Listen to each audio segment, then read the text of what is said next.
She shouted for help to James in the basket, but there was no response for a long time. Amelia's strength was gradually waning, and her hands holding the rope were slipping down bit by bit, so she tried to swing the rope to get back into the basket. Soon Amelia got close to the basket. She kicked the basket hard with her feet to make herself swing further, and then used the momentum to grab the edge of the basket. James was huddled in the corner. Amelia used all her strength to flip into the basket. Seeing that James still didn't move, Amelia slowly approached him. James. We're going down. I can't have this happen again. James, your strange two-tube device is doing something very peculiar, you know.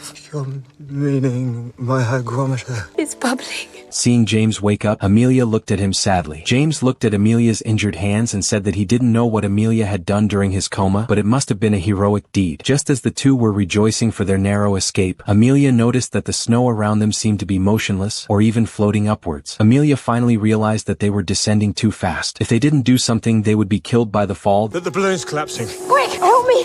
Oh! What on earth was that? My shoe.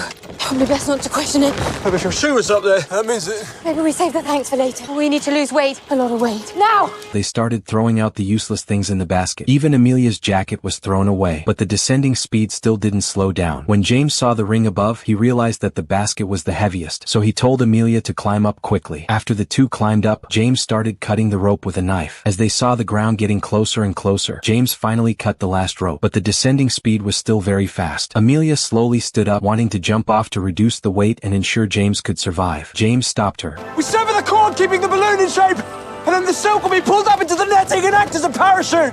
It's all gonna work! It will work! I'm not returning alone! Amelia, I'm not returning alone! It's either both of us or neither of us! James told Amelia to hold the rope tightly, and he himself went to cut the thin ropes. The balloon instantly turned into a parachute. Seeing that the method worked, the two tightly held each other's hands and flew into the forest. They didn't know how long they had been unconscious. The two shouted each other's names loudly. Amelia! James! I was just coming to find you. Not very quickly, it seems. Can you stand? I'd rather not. And if I help you? Then I would stand.